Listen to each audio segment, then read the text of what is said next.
Hey, you guys, we're on air. Oh. PMS News! Good morning, I'm Molly Sunshine and you're watching PMS News. Today is International Women's Day and we'll be broadcasting as the first ever news show to be ran completely by women. We might be under budget, but we're still stronger than ever. Switch his camera angle. We begin our program today by going to Michelle, following up on a recent serial killer. Wait a minute, Michelle? Women don't have hard news. We usually are stuck with fashion or entertainment. And we're back.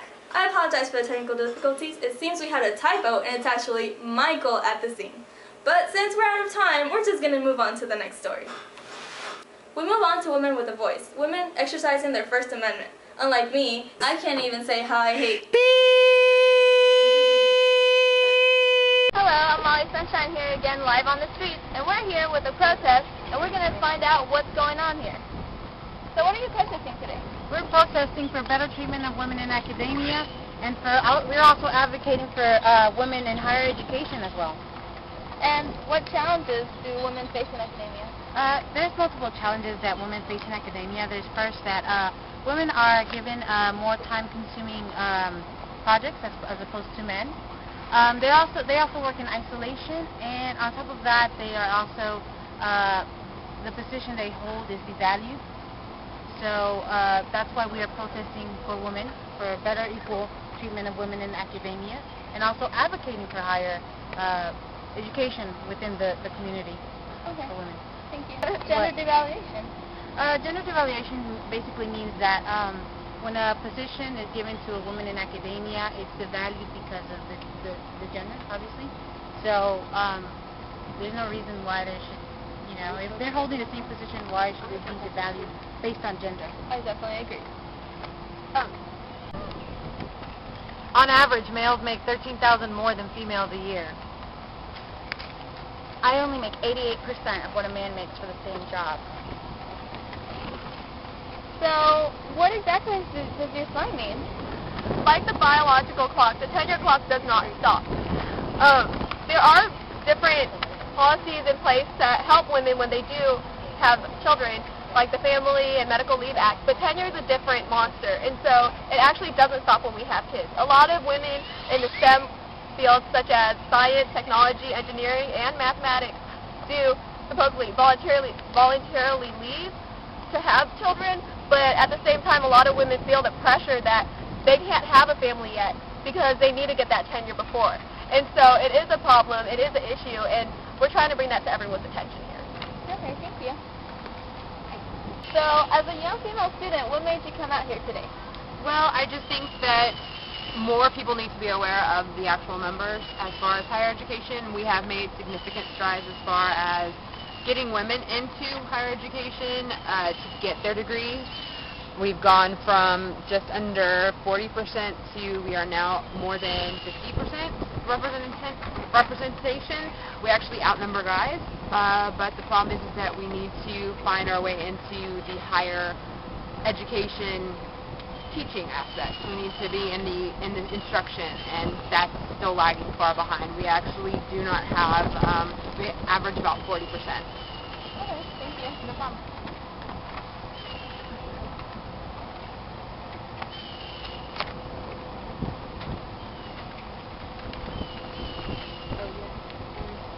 Where am I? Here?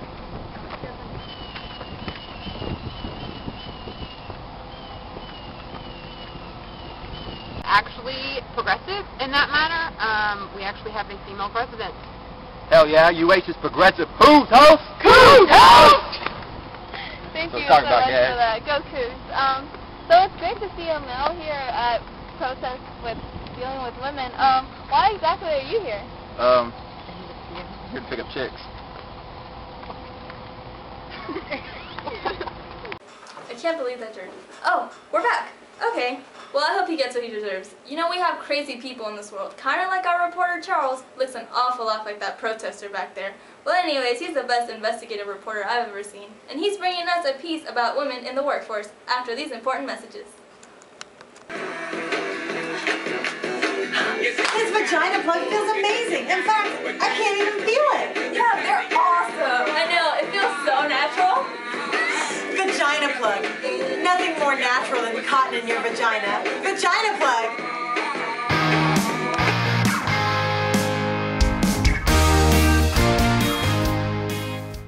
Welcome back to PMS News. I remember what it was like when the anchor positions were dominated by men. Now, we kind of have a balance, but we still don't get equal salaries. Hey, this is not the time to talk about that. Well, anyways, however, primetime cable news,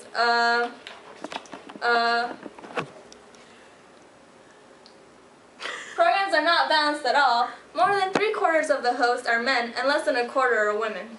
So as I promised, here's Charles with a financial expert and her experiences on the workforce.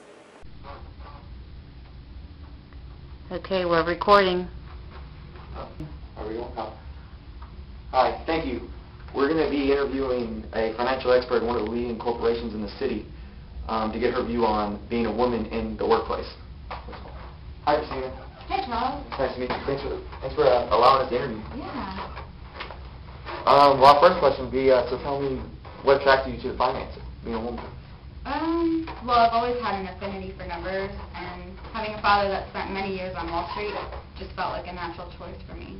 Okay, all right. So it's in the family.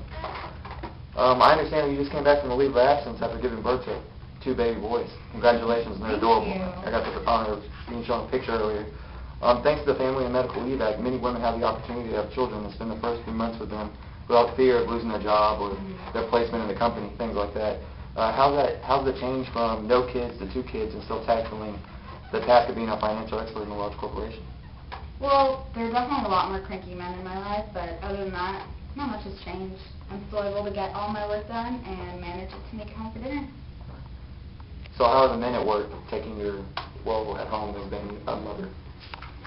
Sometimes I think they're more excited about the boys than I am, but when my boys were first born, all my coworkers were just dying to meet them. I do get a few laughs if they spit up on my blouse when I come in, but they were very considerate during my first weeks of being back to work, knowing how I was going through a transition. So That's good. I can understand new babies spitting up. That's going to bring a few laughs to the office. definitely. Do you think that their acceptance had anything to do with you being able to plan your pregnancy around the big mergers that y'all had last year? Well, it made it a lot easier for work to cope without me because being able to come back in time for the big merger was very important to us all. I was given a lecture of working from home for a few days in order to make sure everything was going well, both at home and work. And my doctors were amazing and played a huge part in being able to plan my pregnancy, so that was nice. And so you had the opportunity to plan your pregnancy, as you mentioned. What types of things did you guys do to make sure the planning was so successful? Birth control definitely helped me in planning pregnancy, as well as after avoid getting pregnant again.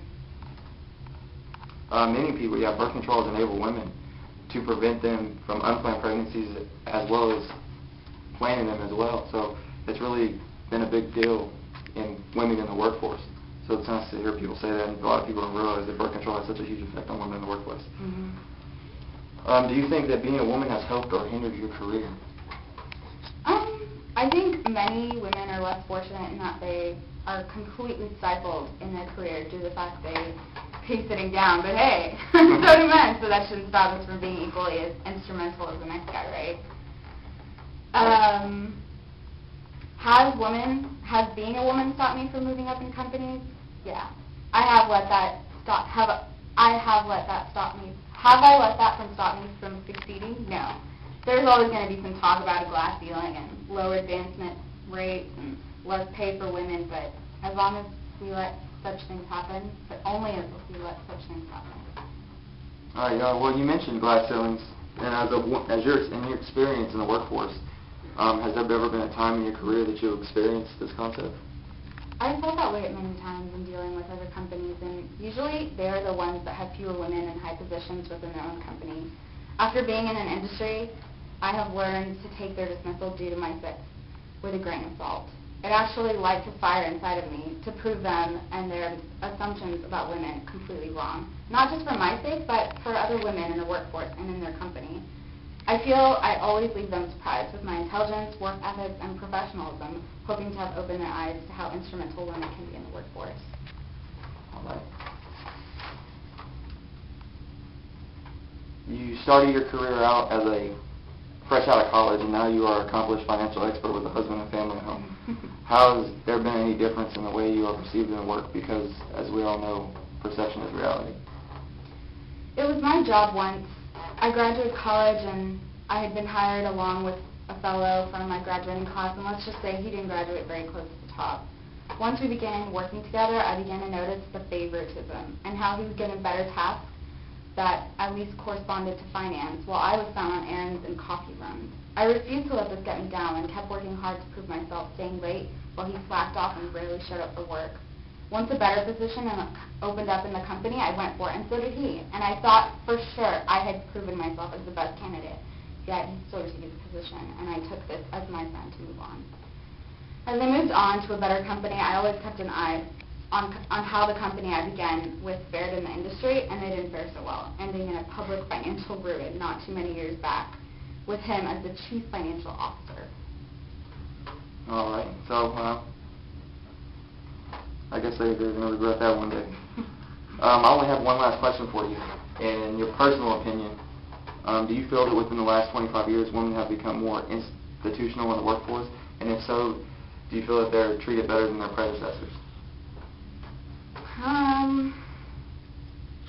I think so, just because people are more aware of how women are treated and the inequalities in the workplace. And, you know, there have been a gain in laws made and people becoming more, just more aware, I guess. And that's definitely a step in the right direction. So I believe so.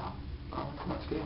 All right, thank you for joining us. I know you're a busy woman. Yeah, Thank sorry. I have to work on this. And now back to you. I can definitely agree with all of her experiences. As a woman reporter, I was always given the least important task. And my mom, she forced me to do all these beauty pageants. Acting workshops. Cut the commercial. I like being alone with my books. Dating is stupid. Boys suck. This is so much better. You're never gonna get me grandchildren like that, so you need to pull it together. Mom, it's never gonna get better than this. Oh, but I've got a plan. It's called Cover It Up, Girl. So come on, we're going. Oh, man.